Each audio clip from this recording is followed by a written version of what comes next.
Hola, soy la doctora Briselina Gamboa Esteves y con esta presentación voy a darle continuidad al tema de comunicación y cultura que conforma justamente el tema de la primera unidad de nuestra materia de nuestro curso en comunicación intercultural. Primero te invito a una dinámica de reflexión respondiendo para ti una serie de preguntas que nos permiten pensar en la relación clave entre comunicación y cultura. ¿Qué nos hace semejantes, pero también qué nos hace diferentes? ¿Cómo hacemos un yo y cómo hacemos un nosotros? ¿Qué obstáculos puede tener la diversidad cultural? Y si hay obstáculos, ¿cómo los podemos identificar, enfrentar, superar? Justamente la diversidad cultural implica la noción de quiénes somos nosotros frente a un otros, ¿sí? Un otros que no somos nosotros, que es distinto y que por lo tanto nos puede ayudar a entender una primera noción relativa a la interculturalidad cuando pensamos en diversidad. Una manera de acercarnos a la diversidad la ofrecen los estudios respecto del territorio. La primera noción es la del espacio, que se va a caracterizar por tres elementos: la apropiación, el poder y la frontera. Esto siguiendo, por supuesto, lo que nos plantea el maestro Gilberto Jiménez.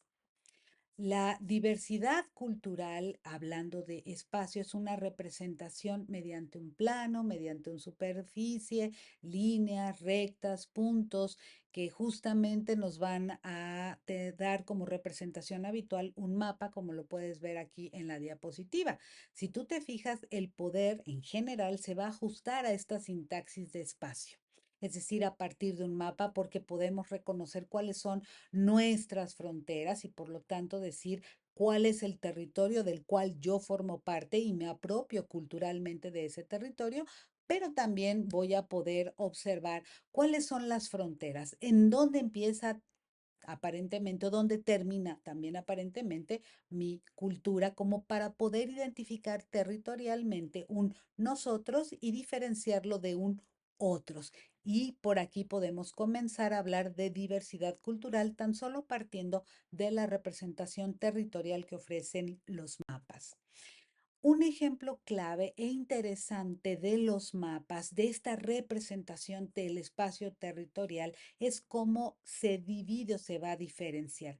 Si tú te fijas dentro de un mapa, un primer elemento son las mallas, que significa una división y subdivisión del espacio, que van a implicar la noción de límite, de zona. Es decir, hay una división y una subdivisión en diferentes escalas o niveles y tienen en este sentido, dice Gilberto Jiménez, un doble propósito. ¿Cómo podemos observar el funcionamiento óptimo de las actividades sociales de una determinada población dentro de un territorio? En ese sentido, las mallas se van a transformar o pueden transformarse por subdivisiones o reagrupamientos, nos dice Gilberto Jiménez.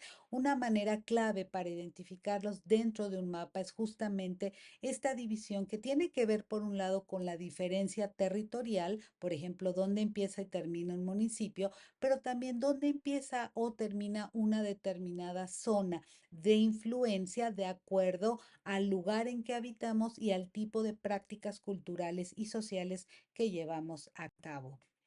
Otro elemento clave dentro de esta diversidad cultural que parte desde el territorio son los nudos, que son justamente centros de poder o centros de poblamiento. Jerárquicamente, los nudos están relacionados entre sí, por ejemplo, aldeas, ciudades, capitales, metrópolis. Pero cuentan con un determinado poder. Este poder simboliza una posición relativa a los actores sociales dentro de un territorio. Todo actor se ve representado a sí mismo a partir de un centro, es decir, de un nudo, de acuerdo al lugar al que pertenece. Si tú te fijas, por ejemplo, en la ciudad de Puebla, en este pequeño mapa, tenemos un nudo importante alrededor de lo que conocemos como el centro histórico de nuestra capital poblana. Es un nudo o centro de poder característico. Otra forma de identificar o de nutrir el tema de diversidad cultural es el tema de las redes. La red es un entramado de líneas que van a relacionar por lo menos tres puntos o tres nudos. Estas redes derivan de la necesidad que tenemos los actores sociales de relacionarnos entre nosotros, pero también la necesidad de influenciarnos recíprocamente, de controlarnos, de acercarnos, de alejarnos. Las redes, por ejemplo, pueden ser viales, ferroviarias, bancarias, rutas aéreas y se conciben como medios de comunicación. Eso es muy interesante porque es una de las acepciones que se aproximan a nuestra disciplina. También las redes pueden expresar límites y fronteras que impiden la comunicación. ¿Sí?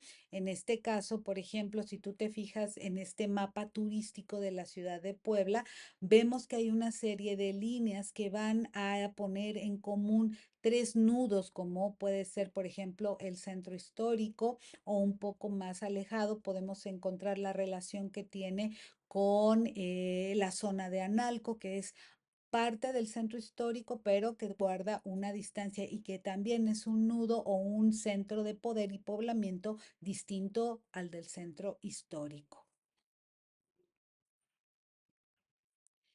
Justamente la diversidad cultural, a partir de pensarla desde el territorio como un sistema de mallas, de nudos y redes, van a configurar entonces un sistema territorial. Este sistema territorial tiene una eh, funcionalidad instrumental, es decir, nos sirve de manera utilitaria respecto al espacio para saber cómo estamos organizados, qué tipo de necesidades económicas, sociales, políticas tenemos. Pero también este sistema territorial tiene una expresión de tipo simbólico. ¿Por qué? Porque observamos al territorio como un objeto en el cual invertimos de manera social cuestiones estéticas, afectivas, identidades individuales, identidades colectivas, ¿no? Pensemos, por ejemplo, que en la ciudad de Puebla existe justamente por la zona de Analco una serie de murales que ha pintado un colectivo llamado Tomate que van a distinguir de alguna manera ese territorio de otros lugares o de otros espacios, ¿no? Es decir, hay una inversión estético y afectiva que nos permite dotar de identidad ese pequeño territorio y por lo tanto va a ser una característica posible de los sistemas territoriales. Otro aspecto que ayuda a comprender el tema de diversidad cultural es el de región sociocultural, que tiene una representación posible en este diagrama.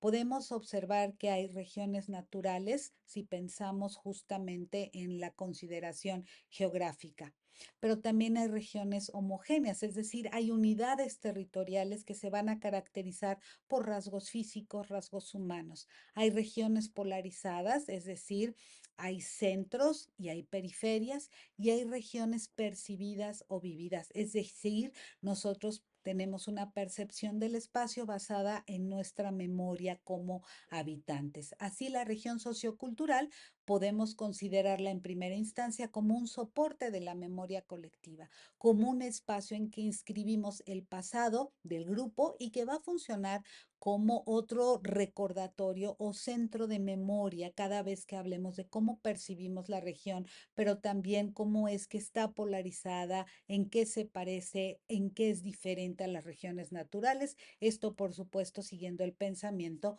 y lo expresado por Gilberto Jiménez.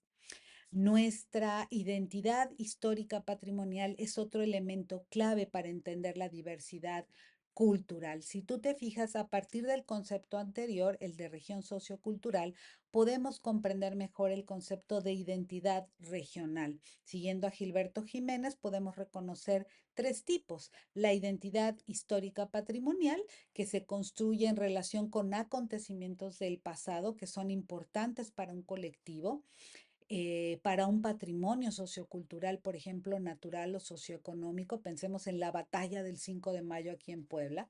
También podemos hablar de identidad proyectiva que está fundada en un proyecto regional, es decir, una representación más o menos elaborada del futuro de la región teniendo en cuenta el pasado. Por ejemplo, pensemos que en la zona norte de Puebla colinda con Veracruz, con Tamaulipas, y ahí hay una región que se caracteriza justamente por el tipo de música que se interpreta y se le conoce como la Huasteca. ¿No? También, por supuesto, la Huasteca de San Luis Potosí va a colindar con esta zona. En función de cómo va evolucionando el concepto de la música, podemos pensar en una identidad proyectiva que va caracterizando a la zona. Finalmente está la identidad vivida como un reflejo de la vida cotidiana, como un modo de vida actual en la región en donde habitamos.